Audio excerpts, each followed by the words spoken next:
नमस्कार। Mithilanchal FM 105 megahertz आ हमर सबके यूट्यूब चैनल मिथिलांचल टीवी में स्वागत है। हम गायत्री आई हम सब स्वास्थ्य परिचर्चा लग उपस्थित छी। जेना कि अपने सबके ज्ञात है, हम सब एकटा कोनो टॉपिक पर खास करके अपना स्वास्थ्य संग जुड़ल एकटा विषय पर एक गोटे विशेषज्ञ के बजा कर बातचीत करे छी। तो आई हम सब कियाक तो ठंडी बढ़ रहा है, कपड़ा लत्ता से सेहो बुझने हेबै कनी बेसी हम सब भारी भरकम भऽ कऽ बैसल छी अपने सबके आगा में। तो एकर मतलब छै जे ठंडी बढ़ि रहल छै और ठंडी से विभिन्न रास के समस्या सब उत्पन्न होइ छै। उ चाहे नवजात शिशु होय या चाहे वृद्ध होय या युवा होय, समस्या सबके होइ छै ठंडी से।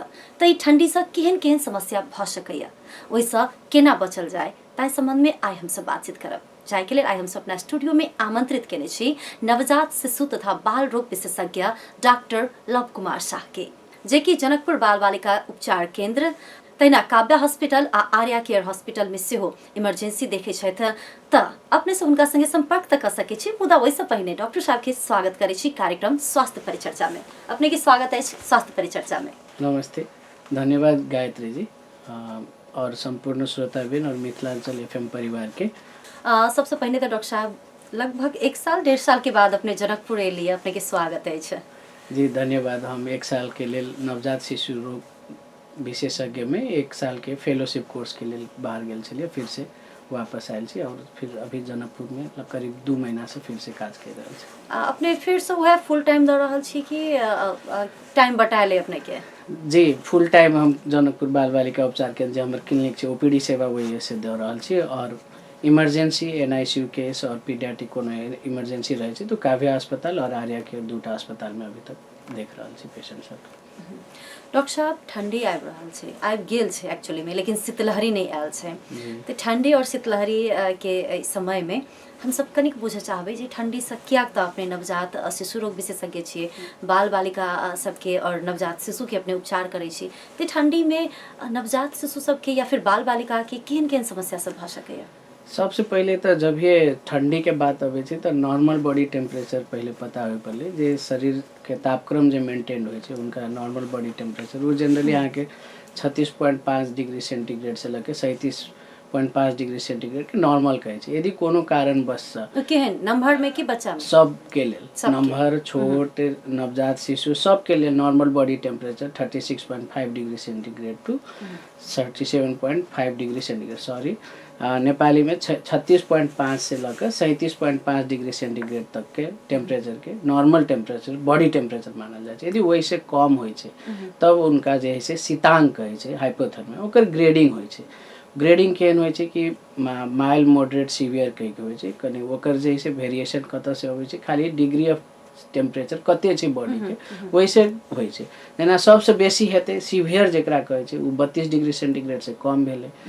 एक तकर बाद जे है से अहाँ के 36 से लग के अहाँ के 32 से लग के 36.5 तक 35.5 तक के भेले ओकरा मॉडरेट कहै छै, और माइल्ड जे भेले जेना कहले छले 36.5 से लेकर 35.5 तक के जैसे माइल्ड हाइपोथर्मिया कहै छै। तो ई भेले अहाँ के शीतांक कहियो, नेपाली में शीतांक कहै छै, इंग्लिश में हाइपोथर्मिया कहै छै। मतलब बॉडी ठंडा छै जी तो ओकरा शीतांक कहबै। जी, टेम्परेचर नापै छै तो ओकरा जे छै डिजिटल थर्मोमीटर लगे नापै छै, है ना। लेकिन जेकरा लंग नहीं छै से केना पुछतै? जेना कि टेम्परेचर नहीं छै पहले तो मरकरी थर्मोमीटर होय छले, लेकिन जैसे आब उ मरकरी थर्मोमीटर विश्व स्वास्थ्य संगठन यूज नहीं करऽ कहै छै। यदि कोई यूज भी करे छै तो ओकरा एही कार्यक्रम मार्फत हम कहै छी उ थर्मोमीटर के फेंक देल जेतै और बढ़िया जगह फेंकल जेतै, कैला तो मरकरी पॉइजनिंग के रेट सब बढ़ल जाय छै। ओहि में पारा जेकरा कहै छै हमरा के भाषा में उ हटायल जेतै और डिजिटल थर्मोमीटर यूज करे छै। उ जे शीशा वाला आबै छलै पहिने, जी पहले जे मरकरी छै उ यूज नहीं करे के छै, कैला तो मरकरी पॉइजनिंग जैसे वो ऐसे होय छै,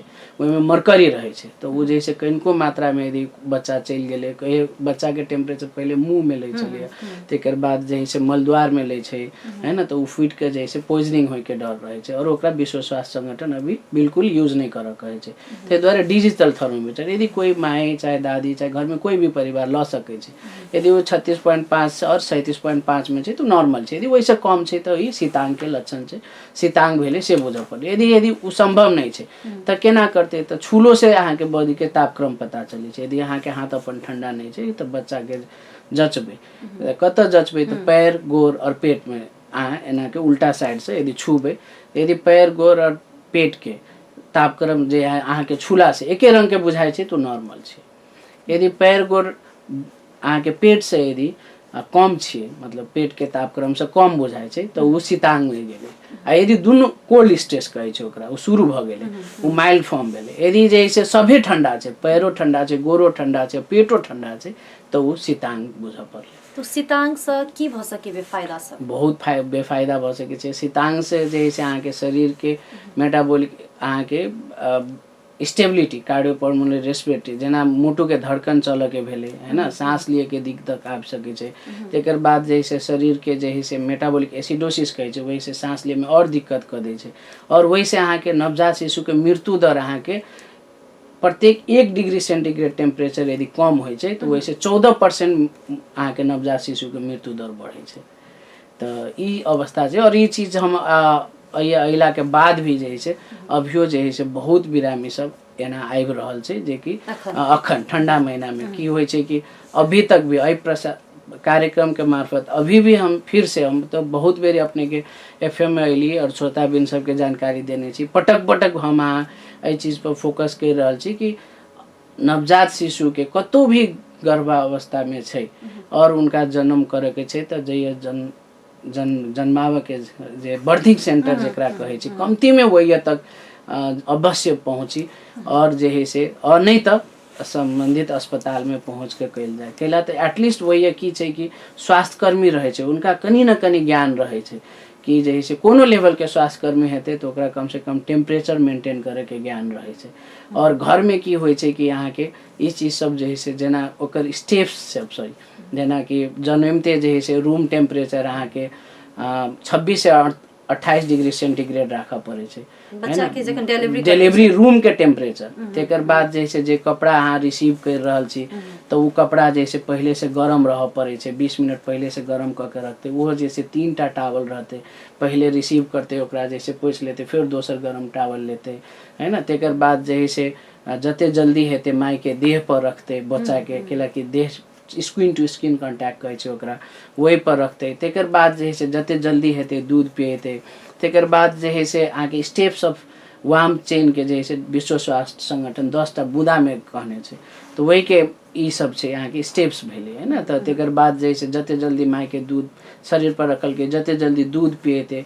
और नहानाई वाला चीज हमरा आँख में की करे छै तखन ते कते एहनो संस्कार देखने छियै कि वहाँ के पानी में जाके पोछा लगे छै है ना तेहनो छै। तो वैसे तो और जे है से अथी भए कब अब कहने छै कथी रिकमेंडेशन की छियै केना करक चाही तो कम से कम नहाबा के कथी कहै छै जो अस्पताल में भेल छै तो डिस्चार्ज भेला के बाद नहाबे के छै।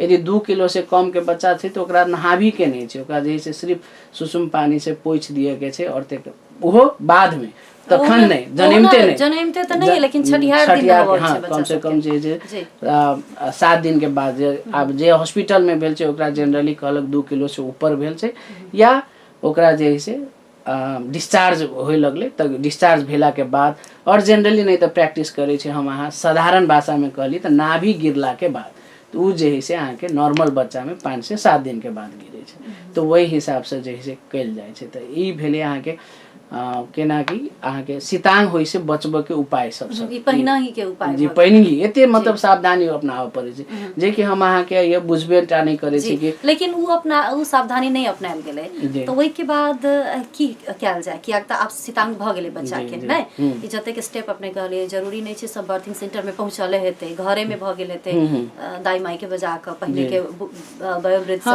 बजा के अभी स्किल बर्थ अटेंडेंट जिनका कहे छै जिनका जैसे अपने सब सुरेनिया कहे छै हमरा के मैथिली में भी छै स्वास्थ्य कर्मी सब उहो सब कर्मी छै लेकिन उनको सबके ट्रेनिंग देल रहे छै एटलीस्ट उहो सब जाय छै तो कम से कम जे है गरम कपड़ा सब यूज करे छै। बचबे के तो उपाय उहे छै कि तुरंत से जे है से ओकरा जैसे गरम कपड़ा यूज करते। अब घर में कहबे हीटर के सामने जैसे हीटर जैसे बारते वही लगे रूम के टेम्परेचर मेंटेन करते। लेकिन यदि शीतांग छै वास्तव में तो ओकरा तुरंत के तुरंत अस्पताल में लाबे के छै।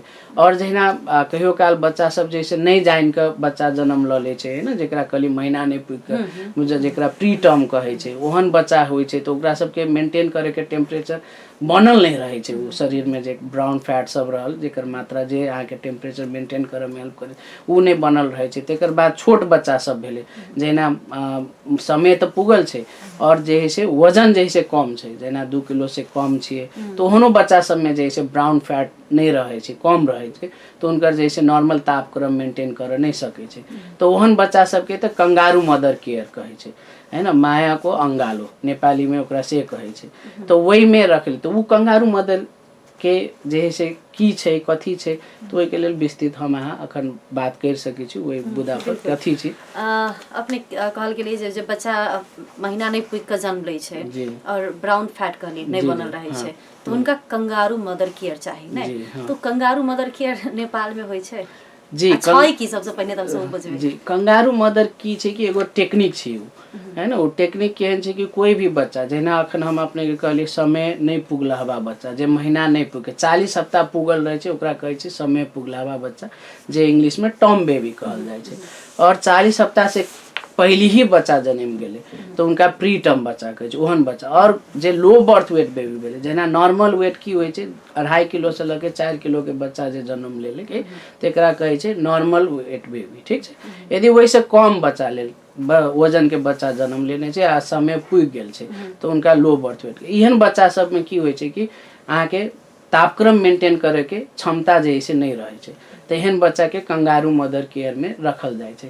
तब सब कंगारू माने सीधे एकटा कंगारू जानवर हमरा सबके देखाई लगे छै अपने झोरा में बच्चा के रखे रहे छै ओकरे जे छाती से साइड के वही चीज के जैसे अनुसरण क के हमरा अहाँ में करे छै तो उनका कंगारू मदर वही चीज से आयल छै। कंगारू मदर केयर की छै कि एकटा टेक्निक छिए, वो टेक्निक से की होइ छै जे छोट बच्चा महीना नहीं पुगल बच्चा के यदि कन्वेंशनल मेथड की भेलै कि जेना छोट बच्चा महीना नहीं पुगल बच्चा अपनाओ सब सुनने हेबे जनैत हेबे कि ओकरा आईसीयू में रखे छै। यदि ओहन अवस्था नहीं छै यदि ओहनो छै तो जे से वही से बाहेक एक कोनो केयर दै छिए माय के शरीर में राख के तो ओकरा कंगारू मदर केयर कहै छै। उ टेक्निक भेलै खाली माये नहीं माय के जगह पर बाबू भी हो सके छै दादा दादी भी हो सके छै, कोनो स्वस्थ व्यक्ति हो सके छै जे अहाँ के उ केयर द सके छै वही चीज के कहै छै कंगारू मदर केयर। केहन रहते मतलब कपड़ा पहिर के बच्चा के रखते कि कपड़ा बिना पहिरने में बच्चा जना जन्म बच्चा जन्म लै छै। कंगारू मदर केयर के लेल की छै कि बच्चा जन्म ले और उनका जे है से केना दै छै तो कंगारू पोजीशन के बात भ गेलै। कंगारू पोजीशन में की होइ छै कि माय के बच्चा के जे है से तरीका होइ छै ओहि में केना रखते जैसे माय के कपड़ा जे है से स्किन टू स्किन कांटेक्ट जखने कली तब बच्चा के भी छाती वाला भाग और माय के भी दोनों स्तन के बीच के जो भाग होइ छै वो एक कपड़ा हटायल जाय छै और वो स्तन के बीच में बच्चा के रखे छै। तेकर बाद जे से ओकर मुंह जे से कनी माय के दिसन कनी ओकरा जे से देखबो पड़े छै बच्चा के और कनी जैसे कि की होइ छै कि सरके नहीं बच्चा के जे बच्चा दूध जे पीने रहल तो सरके नहीं ते हिसाब से और टच के रहे छै और ओकर ऊपर से कपड़ा लगेने रहल बच्चा के माथ में भी कपड़ा रहे छै हाथ भेले ओहि में मिटेंस कहे छै जे अहाँ के ग्लव्स भी पूरे जे खप्पा जिका लगे छै से वाला और गोर भी दुनू में जे से लागल रहे छै और बढ़िया से ढकने रहे छै ओहि पोजीशन के। और माय के केहन कंफर्टेबल पोजीशन होइ छै केला तो कंगारू मदर केयर के मतलब की भेले कि जतेक देर माय के राख सके छै ओतेक नीक होइ छै। तो कंफर्टेबल पोजीशन केहन हेतै तो 2-3टा चीज छै ओहि में एकटा चेयरे अबै छै रिक्लाइनिंग पोजीशन के जे में आराम से पिलो ध के रहि सके छै। यदि बेड पर दै छै तो बेड जे से कनी पोजीशन मिला देते कि माय के कनी कंफर्टेबल होय तो वही पोजीशन पर रखे छै ओकरा कहे छै पोजीशनिंग। तेकर बाद भेले ई कंगारू मदर के पोजीशनिंग भेले। कंगारू मदर में खाली पोजीशनिंगे नहीं होइ छै कंगारू मदर के और कंपोनेंट सब होइ छै। कंगारू मदर जखन केयर दे रहल छै तखन जे से दूधो पीबऽ पड़ले तो ओकरा कहे छै कंगारू न्यूट्रिशन, है ना। तो वो जे से और ओकर टारगेट कथी रहे छै जतेक जल्दी उनका जे से माय के न्यूट्रिशन के टाइम में ओरल फीडिंग जतेक क सके छै उ सिखबै छै, है ना। नर्स सब जे ट्रेन नर्स सब रहल चाहे हेल्थ प्रोफेशनल भेल उ सिखेलक और तेकर बाद U total kangaroo mother care जे होइ छै उ जे से डिस्चार्ज देला के बाद भी जे से घर में कंटिन्यू करे छै और ओकरा फॉलो अप तक यदि अहाँ बजा रहल છો नीक से करे छै तो टोटल चीज के जेना कंगारू मदर पोजीशनिंग न्यूट्रिशन और जे से डिस्चार्ज और फॉलो अप ये दोनों कर रहल छी तब कंप्लीट कंगारू मदर केयर मिल रहल छै से परिभाषित कर सके छी।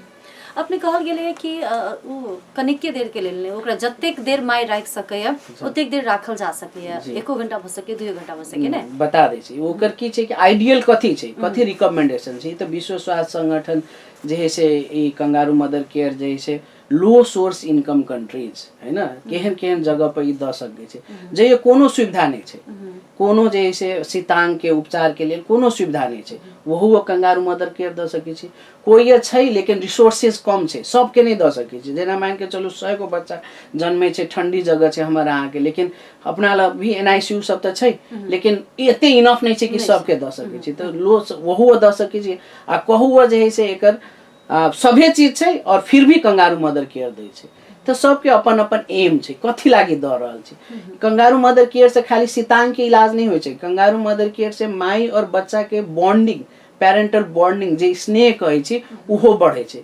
कंगारू मदर केयर से अहाँ के इन्फेंट के मोर्टालिटी न्यूबॉर्न मोर्टालिटी 65% से घटे छै न्यूबॉर्न नवजात शिशु में जे इन्फेक्शन होइ छै 2016 के कॉकरेन नामक एक संस्था छै जे अहाँ के रिसर्च सब देखै छै ओकर डाटा सब छै 45% अहाँ के इन्फेक्शन रेट अस्पताल में जे बढ़ना भेल छै बच्चा वही से भी इन्फेक्शन होइ छै उहो चीज के रेट घटबै छै और जे है से माय के जे दूध पीबै छै जे एक्सक्लूसिव ब्रेस्ट फीडिंग हम अहाँ बात करै छी 6 महीना तक के ओकर रेट जब बढ़बै छै और उतने नहीं वही से भी ज्यादा की होइ छै हम अहाँ के स्तनपान जे बच्चा के करबै छै 1 घंटा से भीतर करब कहै छै ओकर रेट भी बढ़े छै और वही के अलावा कंगारू मदर केयर देला के वजह से अहाँ के वजन बढ़े छै माथ के सर्कमफ्रेंस बढ़े छै लेंथ बढ़े छै ई सब एकटा तो मात्र फायदा भेलै उ शीतांग के बाहेक ई चीज सब भी फायदा छै यहाँ के स्तनपान के रेट बढ़ाबै छै इन्फेक्शन घटाबै छै हैन और बच्चा के वजन जे है से जल्दी बढ़े छै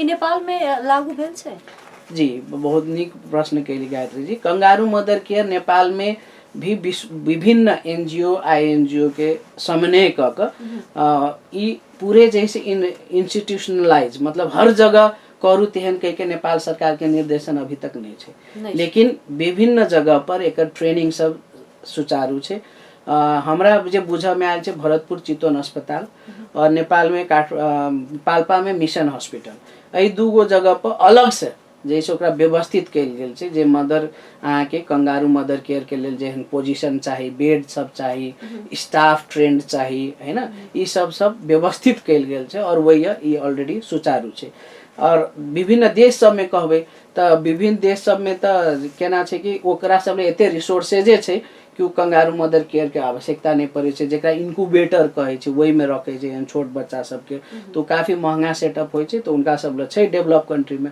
जेना हमर अहाँ के मित्र राष्ट्र भेले भारत सब में तो वही त इवन एम्स हॉस्पिटल में एकर पायनियरे छै उ सब जैसे कंगारू मदर केयर के लेल जे छै ई जे ऑटोक्रेसी ई जे फायदा करे छै रिसर्च करे छै एम्स में बहुत बड़का वार्डे छै कंगारू मदर केयर के इंडिया में और हमर अहाँ के भी अइए जैसे जेना ई अवेयरनेस सब जे भेले एकर स्किल मैन पावर भेले ई चीज सब जैसे हम अहाँ अवेयरनेस करबै त अहू जगह पर बहुत जल्दी और हमरा लगायत एकटा हम डॉक्टर भेला से नहीं हेते संपूर्ण मेडिकल टीम जेना अवेयरनेस प्रोग्राम सब के लेल अहाँ संपर्क समाचार जे एफएम ये सब भेले जेना हम आज चर्चा कर रहल छी एहन विभिन्न प्रोग्राम सब भेले और तेहन ट्रेनिंग सब हेते तो भविष्य में जनकपुर में भी बहुत जल्दी हेते एहि के आशा राखि सकै छी जनकपुर में कतेक बुझाय सस्टेन क सके लागू भ सकैया जी एना छै एहि के लेल की छै कि न कंगारू मदर केयर के लेल माय के कोनो न एजुकेशन से फर्क नहीं पड़े छै माय कत छै तैसे नहीं फर्क पड़े छै और ई कोनो भी संस्था में जैसे एकर कोनो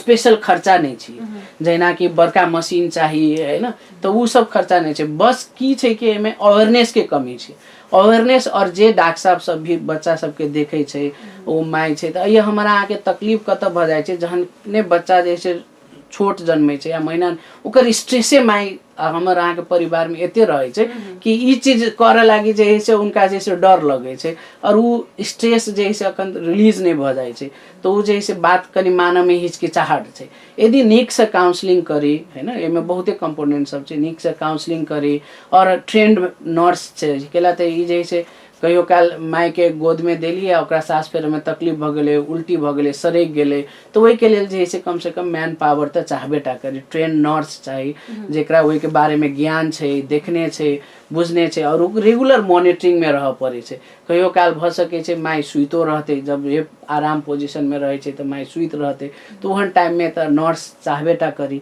है ना। और वास्तविक में जतेक देर द सकै छै ओतेक नीक होइ छै। और कमती में यदि जेकरा नहीं द सकै छै तो 1-2 घंटा कम से कम जैसे दिया कहे छै। यदि वही सर देला में बच्चा के सर जेना हार्ट रेट भेलै, बीपी सब नहीं मेंटेन होइ छै तो ओहन बच्चा सबके नहीं दिया कहे छै।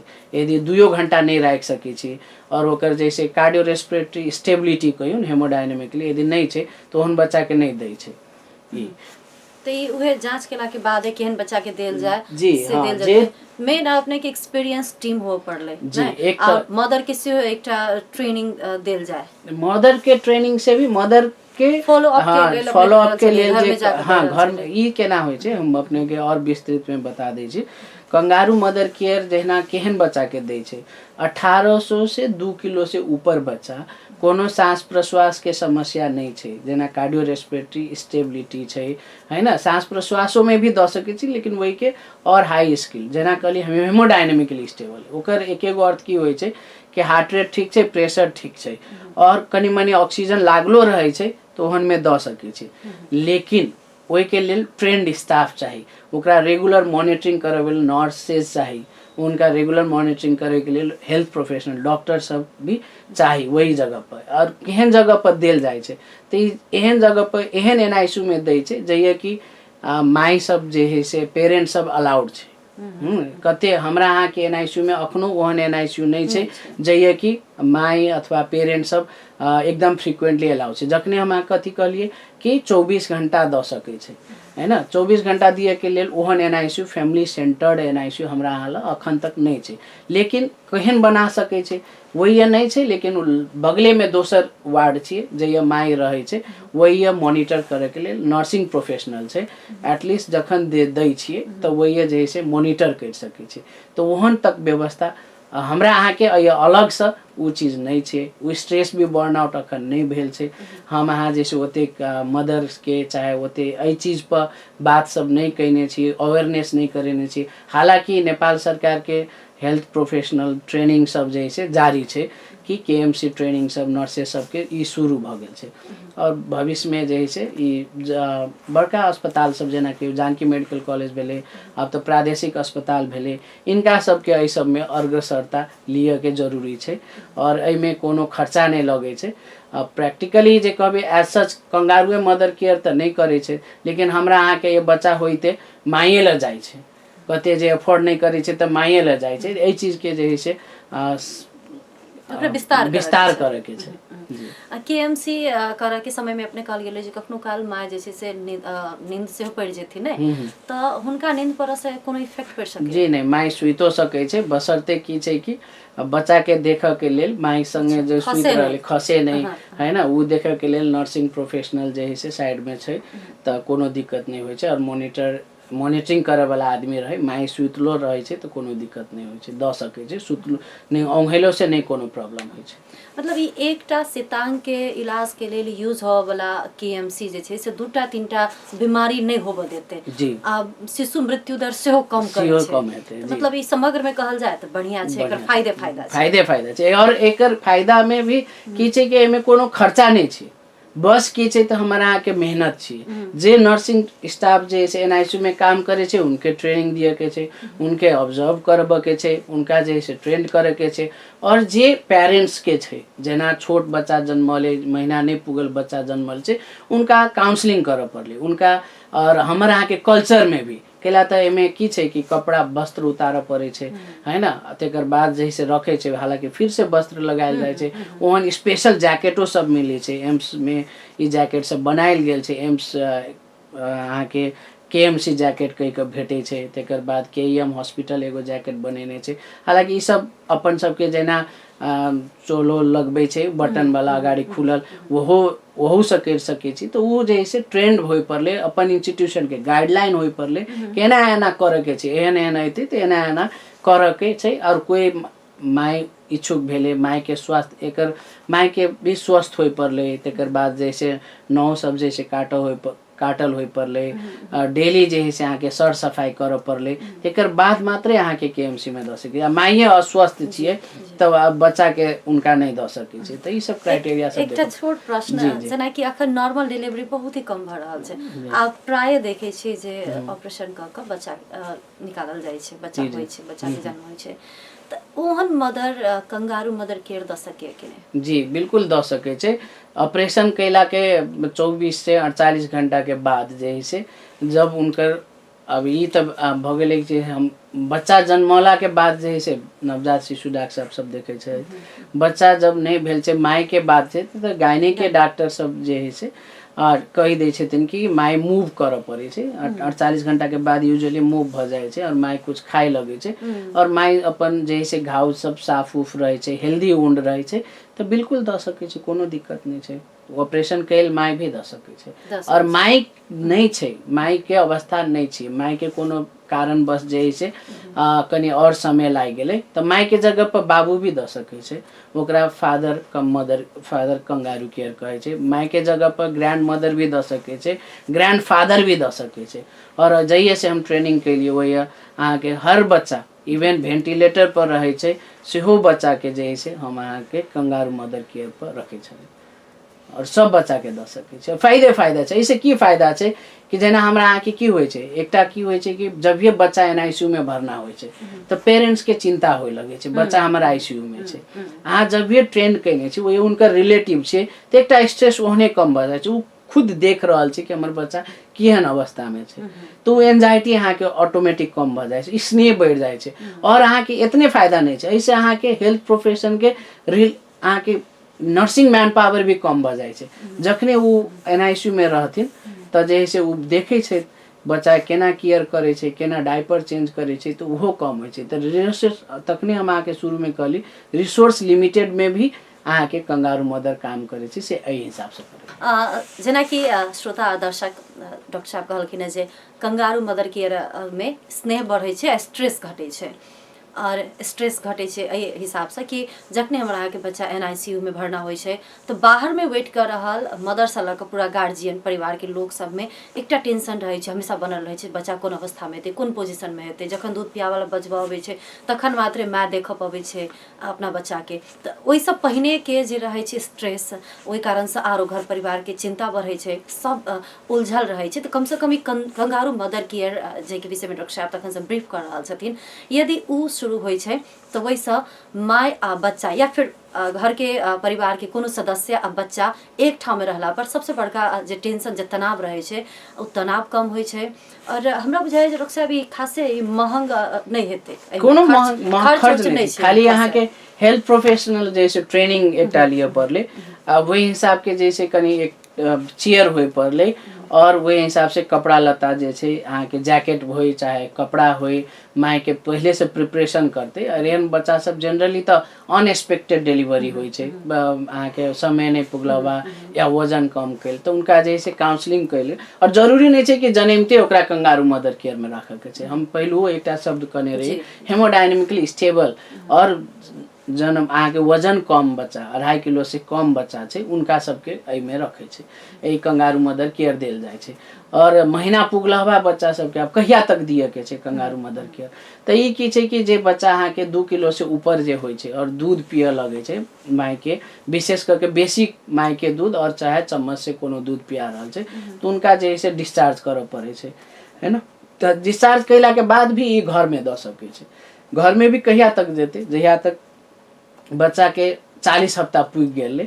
और जे है से 40 हफ्ता मतलब महीना पुग गेले, बच्चा जे है से महीना पूरा भ गेले या वजन अहाँ के 2 किलो से ऊपर भ गेले, 2.5 किलो 4 किलो के बीच में भ गेले, और बच्चा अपने जैसे अहाँ के पसीना आवे छै, बच्चा अहाँ के रहिला नहीं माने छै केएमसी में, तब बुझ पड़ले कि ई बच्चा जैसे आप केएमसी नहीं द सके छै। और वही के बाहे जब ठंडी महीना सब होइ छै, जब बच्चा के अहाँ नहाबै छियै तखन ठंडा लगे छै, तखन के बीच में भी अहाँ ओकरा केएमसी में रखबै तो बच्चा आराम से रहे छै छाती में। जब ये ओकरा माय के पेरेंट्स के न्यानो जे भेटे छै तो बच्चा वही रहला माने छै। जब नहीं माने छै कखन डिसकंटिन्यू करे के छै, जब बच्चा अहाँ रेखते कानऽ लगले, छिड़ियाए लगले, पसीना छूटा भ गेल, पसीना छूटऽ लगले तो बुझे के छै कि एकरा नहीं राखे के छै, ई केएमसी में नहीं रहते, तो ओहन बच्चा के डिसकंटिन्यू तब जाके करे के छै। तो 3-4टा चीज ध्यान दिए पड़ले।